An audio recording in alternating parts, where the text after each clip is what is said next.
Life Audio. Welcome to the Team Us podcast, where we share how grace, commitment, and cooperation can help couples live the everyday moments of marriage together. Hey everyone, we're Ted and Ashleigh Slater. Does what you choose to remember about your spouse impact your marriage? Absolutely. In today's episode, we share 3 reasons why what you remember in your marriage matters. So Ted. So Ashleigh. Do you remember Dorothy? That's our youngest. Well, she's one of our daughters. For those listening, I paused there because I realized I should say Dorothy's our youngest. Yes. She's in middle school. So, Ted, do you remember Dorothy's science fair project last spring? And this is one reason I'm a very bad father. No. Okay, well, it tested. It's funny that you don't remember because we're actually talking about memory today. Oh. And it tested memory. Oh. Was it like the movie thing and the memories from... Yes, it kind of evolved as she went. Like her hypothesis at the end seemed to be 2-part. Okay. One, that we remember things better if they are weird or interesting. And 2, we remember things better after we make a mistake. For example, if we mess up on a problem on a test and then later we're told the correct answer, we'd remember it better because it was pointed out to us. That was her hypothesis. Okay, that was the hypothesis. Yeah. And like I said, her project kind of evolved as it went because when we participated in it, she had us watch the film Tangled. Yes. And then she asked us questions about it. And about us watching it, like what was Mama wearing? Right. Or what did I talk about during it? Yeah. And it seemed to be those weird or interesting elements that she asked us about, like what's the song or what are the... twin brother. No, they're not twins. What are the brothers' names? Right. And I don't remember if she proved her hypothesis or not, but I thought it was a really interesting science project because memory is a tricky thing. Not for me.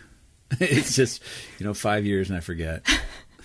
True. That's true. But yes, it can be a tricky thing. Yeah. Yes. And I mean, professional research studies show that when it comes to memory, we don't always remember situations accurately or in the same way as someone else. Whoa, right. Like eyewitnesses are not always reliable. Are you going there? Yes. Well, I am going to just mention that at some point. But one article I read from Northwestern University was even titled, "Your Memory is Like the Telephone Game." Oh, no. And we know how accurate that could be, right? That's crazy. No, I kind of get it. Like in telephone games, you say something and then you whisper in the person's ear, they whisper in somebody's ear. Everybody knows the game. Right. But if it's an internal dialogue that's sort of from left ear to right ear to left ear to right ear to... That's a crazy way of thinking about it. Right. Well, in another article from Illinois State University quoted a Dr. Don M. McBride, a psychology professor who's been teaching and researching human memory for decades, as saying, "Our memory is not perfect. In fact, we have false memories all the time. Our memory helps us fill in pieces that might be missing based on associations of things that are related." And then she continued, this is where what you mentioned. Yes. False memories can affect things in a big way if you've witnessed a crime or been in an argument with someone who remembers things differently. There are implications for everyday life. Oh, my Lance, that's messed up. So what can you believe if you cannot believe your own recollection? That's a good question. By the way, you said Don M. McBride. I thought that's a great name for like a character in a book. Yeah. And it's Don, D-A-W-N. Yes. When I heard you say it, I thought it was Don. Oh, you thought... D-O-N. Yeah, the male spelling, not the female spelling. Yeah. Yes. Anyway, yeah. Sorry for rabbit trail. No, that's fine. That's part of our thing. I was just remembering that. Good job. So, what are some reasons our memories aren't always accurate? Well, to get an overview, I consulted Google's AI. You did not. Yes. AI? Well, I'm not a big fan in general, as I've probably said before, but I am finding some practical uses for it. Uses, okay. It kind of curates things. That's what it basically did, is it curated information from a lot of different articles and places on why we don't always remember situations accurately. You can do 5 minutes of Google searches in like less than 1 minute. Which is cool. Yeah. So here are some reasons why we don't always remember situations accurately. Memories are reconstructive. They are not exact copies of the past, but are instead a combination of beliefs, feelings, and other factors. This is really cool. It's interesting, this is like right? Psychology 102. Memories change over time. Each time a memory is recalled, the brain networks change, which can alter how the event is remembered later. And that ties into that article I mentioned about how our memories are like the telephone game. Right? I mean, you can never step in the same stream twice. You can never step in the same memory twice. Interesting. Yeah. I just threw that out there. I don't know if it means anything. It sounded cool. It sounds good. Before I spoke it did. It's like Mr. Wait, who's the guy in... Magoo? No, the movie with those heroes, with Mr. Furious. There's the one guy that says things, and it sounds like it's wise, the but... Phoenix, I don't remember what the character, but he says these sayings and they sound super wise, and then you think about it and you're like, he didn't really say anything. Anyway, okay. Yes. So memories are influenced by biases. People have a natural tendency to fill in the gaps of a memory, which can lead to inaccurate accounts. Leading questions can also increase the likelihood of false memories. Absolutely. I remember this one time when, this is back in Georgia, and my car was overheating. Like, it was severely overheating to the point where I thought the engine would melt. Wow. So I was driving into our neighborhood, and my thought was that if I keep moving, at least the air will go across the radiator. It'll keep the car kind of cool. So I was going, and the person in front of me who was driving stopped in order, like, back in their driveway. I'm like, I've got to keep moving or this engine's going to melt. So I kept going, and I think I ticked him off because I kind of drove around him in a relatively careless way. Mm-hmm. And I pulled into our driveway, and he pulled in behind me. And I never told you this. I don't know. It sounds kind of familiar. Yeah. My recollection at the time was that I was level-headed. I was just explaining to him that I had to keep going or my engine would melt. Mm-hmm. But then later I saw we had the security camera pointed out, and I looked at it, and I was a little bit more aggressive than nice. So I can see how my biases could affect my memory in that case. Interesting. Isn't it interesting? Yeah. I thought I was like level-headed and just explaining the engine's going to melt. I'm sorry, I had to pass you. But in reality, I was kind of a jerk. Interesting. That's interesting to get kind of a different perspective on yourself, a more objective one. Right. Yes. Okay, so I have two more reasons why our memories aren't always accurate. So memories are influenced by how they are told. Memories are shaped each time they are retold, and people become more confident in their accuracy with each retelling. All right. Yeah. And memories are influenced by what is memorable. This is like Dorothy's study. People tend to remember certain aspects of an experience more than others, such as positive or negative experiences, or like in her study, things that are interesting or weird. That sounds like something was it the Phoenix? It's not the Phoenix. It's the Pharaoh or something like that. It's Mystery Man. Anyway, memories are influenced by what is memorable. Yeah. It's like a tautology. Is that what it's called? I don't know. You were the English major. I was. All right. So even though we may not always remember everything perfectly or accurately or in the same way as someone else, I still think that what we choose to remember matters, especially in marriage. And after a short break, we'll talk about why.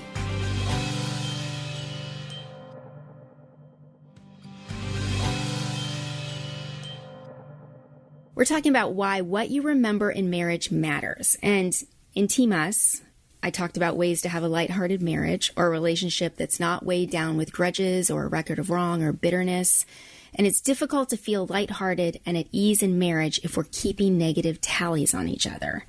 And so what we decide to remember about our spouse, you know, whether we're letting go of things and remembering the positive or whether we're holding on to things, you know, this is directly related to whether or not we have a lighthearted marriage. So you're kind of playing games with your memories in a way. You're choosing to let go or forgive, I guess, certain experiences, memories, and allow other memories, you know, to sort of facilitate their coming to front of mind and becoming more part of who you are. Does that make any sense? I know what you're saying. Like, I think it is perspective. It has a lot to do with perspective and assuming the best and believing the best in a situation. And I think I'll mention this, I think this is later in my notes. When you do have those bad moments or those conflicts with your spouse and in your marriage, it's how you handle them. Are you working through them? Are you believing the best? Or are you instead not dealing with them and holding on to this record of wrongs and creating this list of... Well, I keep coming back to the term forgiveness, right? And maybe after you've worked through the conflict resolution and agreed to forgive a thing, then maybe you intentionally I don't know, forget, but you intentionally change the memory of that thing from the original bad experience to maybe an experience of forgiveness or letting go. Or maybe you learn from it, and that can be why it's positive. I don't know. You're getting a little deeper than I might be qualified to talk about. Yeah. I'm thinking that forgiveness and changing of memories is related, or accentuating, or carry on. Yes, and this is not brushing things under the rug at all. No, that is not that's what horrible. we're talking about. That's not good at all. Or sweeping things under. But let's talk through what I have. Yes. And then see where it goes from there. But okay, so let's talk about 3 specific ways what we remember can impact our marriages. Okay. And I was not a psychology major. Just a reminder here, communication major. Mm-hmm. But I find this stuff fascinating. So 1, what we choose to remember can define the narrative. So as you were talking about, you were not objective when you got upset with the guy at the car. Yeah, in retrospect, it was humiliating. So none of us are 100% objective. And as mentioned in that AI curated list, our emotions flavor our perceptions and memories. And that's why 2 people can have different ways of telling the same situation. Yeah. Like we've had situations with individuals outside our immediate family who have remembered an event very differently than us and then chosen to let it define the narrative of who they think we are in a very negative manner. And like it didn't matter how we tried to clarify. They just couldn't see us in any other way than how they chose to remember. The decision about how to recall the memory was already fixed. Yes, as truth. There was no way to re-inform that memory. Right. And in our marriages, I think what we choose to remember can define our overarching narrative about our spouse and our relationship. So, like, suppose we are continually choosing to see and remember the negative things our spouse has done or said. And as always, I'm not talking about abuse here. I'm talking about everyday marital conflicts or misunderstandings. And we're not giving them the opportunity to share their perspective or to clarify when we experience conflict. If that's the case, our memories can start to define the narrative about our spouse and our relationship with them as negative. Does that make sense? Yeah. But if we choose to see and remember the positive things our spouse has said or done, and when we have those conflicts, give them opportunities to clarify and explain and to work through it, then our memories define the narrative about our spouse as positive. You know, it seems there should be a biblical reference right now. Do you have any good biblical references? Not right now. Because it seems like that scripture would be like, whatever things are pure, think on these things. You know, encouraging us to think with good, uplifting thoughts and choose to embrace the memories that are good and positive. Right. Or there's probably something in Ephesians about how we treat each other. Or be Proverbs. Kind, tender-hearted. Isn't that in Ephesians? Absolutely. Yeah. Maybe we can encourage our listeners, to submit some biblical support for these ideas. When I post, look for my post on my Facebook or Instagram, and then leave that. That'd be awesome. Not that I'm proof texting, but it just seems that there is biblical support for what we're saying. Yeah. Yeah. So what can choosing to define the narrative positively look like? So Shanti Feldhahn, in her book, The Surprising Secrets of Highly Happy Marriages, which I have not drawn from in a while, but I have drawn from a lot. Oh, she's a great author. Shares something related that I found helpful. She talks about how couples in highly happy marriages do keep score, but in a positive way. Do keep score, but in a positive way. Yes. Okay. Here's Keeping what she. Score. Okay. Let's hear how. Here's what she writes. These spouses are very aware of what their mates are doing and giving, of how hard their spouses are working to support the family, or how much they try to be good partners.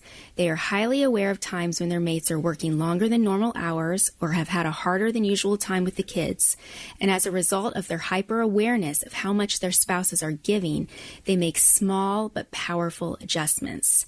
And she said that they then generously serve their spouses. And as I read this, I thought about how there's even more to this than just that idea of figuring out what they owe their spouse in the sense that, what can I give back to my spouse? How can I serve my spouse? Right. As I read that, I thought about how, like, for example, viewing something such as our spouse working a lot, which you do. And you do. But not as much as you do.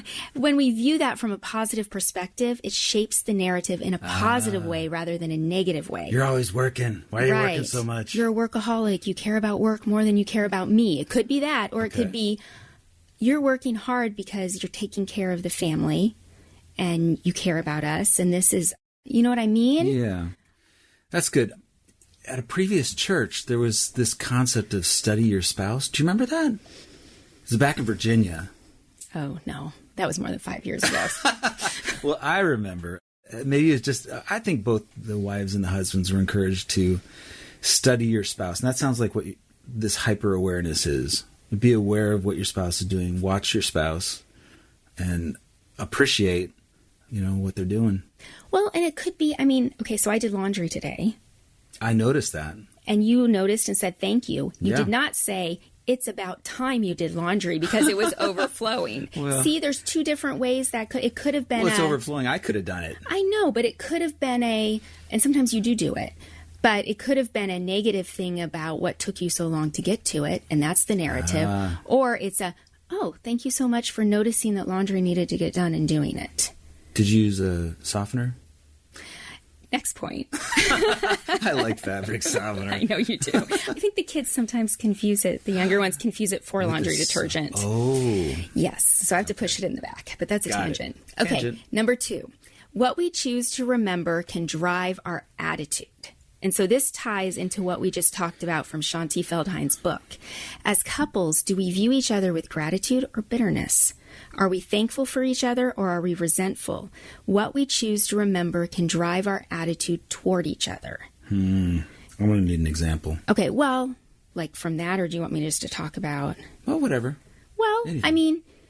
You were thankful I did the laundry. You weren't resentful that I didn't do it 3 days ago. Okay. But again, I could have done it if I was so up in arms about the laundry. I know, and we share those responsibilities. Or when you forget to take the trash out, which sometimes happens. So I do it early in the morning. I could be resentful, or I could just take it out and be like, okay, well, Ted normally does it. I do. So in the Old Testament, yes. When the Israelites roamed the wilderness for 40 years and then finally entered the Promised Land, they struggled with bad attitudes a lot. They ate a lot of manna. Yeah, I probably would have gotten tired of it too. So what did God do? He gave them quail. But specifically when they had a bad attitude. Oh. He had them remember his faithfulness, his provision, and all that he had done for them. There is a lot of remember in the Old Testament. Yeah. So much of the rituals, traditions are remember what God has done. Yeah. Right. Well, like one example is Joshua 4. Mm-hmm. God instructed the Israelites to use 12 stones to construct a memorial in the middle of the Jordan River. And its purpose was to remind them and their descendants what God had done for them. So, when we choose to remember the good about each other, it fuels gratitude to and for each other, and it helps us foster a good attitude toward our spouse and in our marriage. Yep. But if we're focused on each other's, annoying habits or sinful patterns or just whatever, how we forgot to do such and such that we should have done, we're going to not have a good attitude toward each other. Yep. Encouraged to overlook an offense. Right. So we're going to take another break. When we come back, we'll talk about one more reason why what we remember in marriage matters.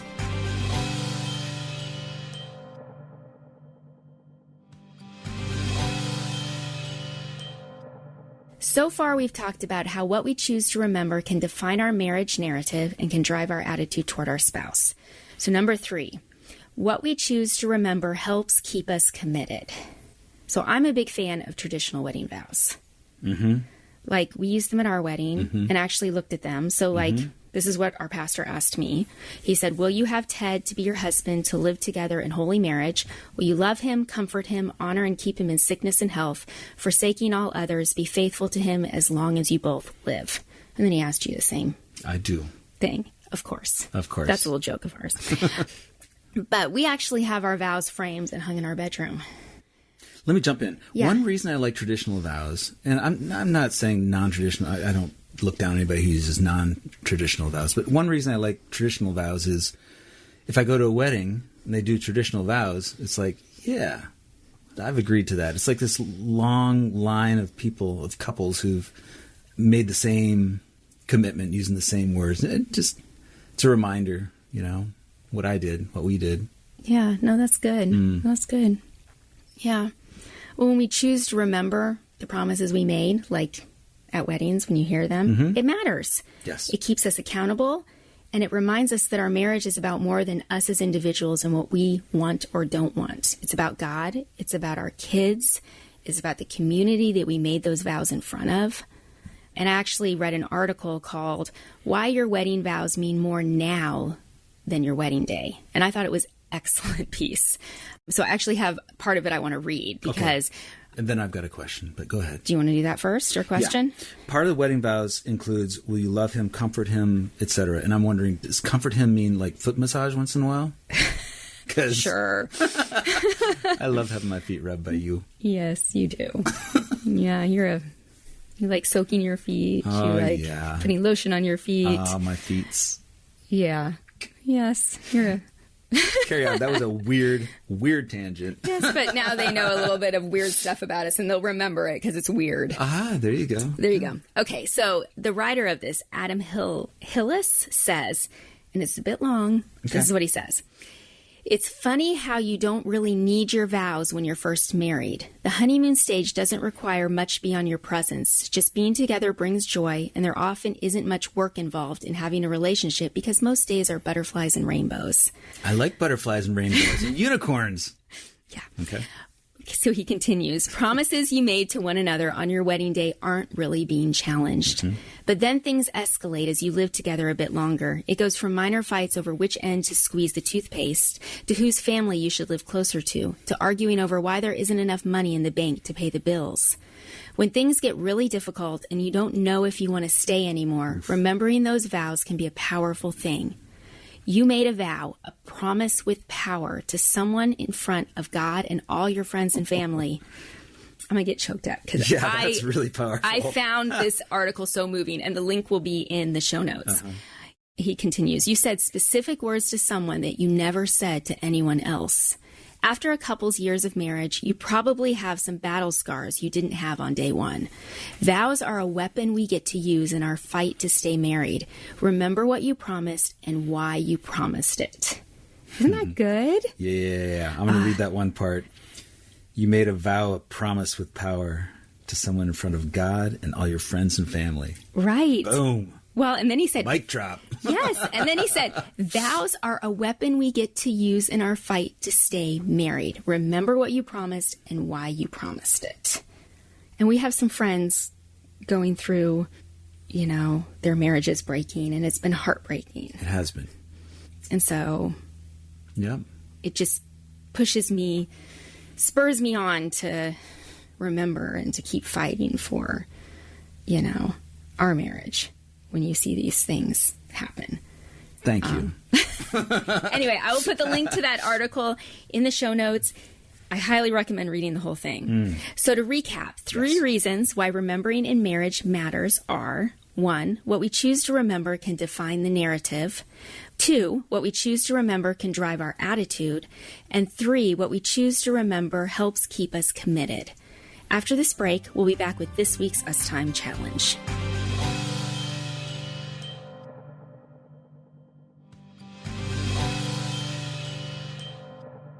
For this week's Us Time Challenge, I think those listening, if they already have their vows framed and hung somewhere in their house, they should do that. And then read them and remind yourself, those of you listening, of them regularly. And as you do, remind yourself that what you remember about your spouse and your marriage matters. And if you want to phone it in, just write it on some Post-it notes and stick it in your bathroom mirror. Well, I don't know if that's to start with. I don't know if that's phoning it in. The point is, put it someplace where you will see it. Yeah. And be reminded of it. So if it needs to be Post-it notes on your mirror or on your Post-it notes on the fridge, or sure, go for it. Or if you really think about this, if you had like 100 rose petals and you wrote one word in each rose petal and like strewed them throughout the house. That's a lot of work. Maybe you just put it. Imagine how that would be received. Yeah, I think I got one that's not better. Okay. But they would see more. I think anything would be better. Just put it on your phone lock screen. All right. Put your vows on your phone lock screen, because then you see it. I think print it off and frame it. Yeah. Any of the above. That's if you're very ambitious, do the roses. Thanks for joining us on the Team Us podcast. If you enjoyed this episode, please subscribe to the podcast, and we'd love to have you leave a review over at Apple Podcasts. We're looking forward to next time as we keep talking about how grace, commitment, and cooperation can help couples live the everyday moments of marriage together. Team Us with Ted and Ashleigh Slater is a production of Life Audio and Salem Media. If you liked what you heard today, please take a second to rate and review the podcast in your favorite podcast app so that more listeners like you can find the show. For more faith-filled, inspirational podcasts, visit us at lifeaudio.com.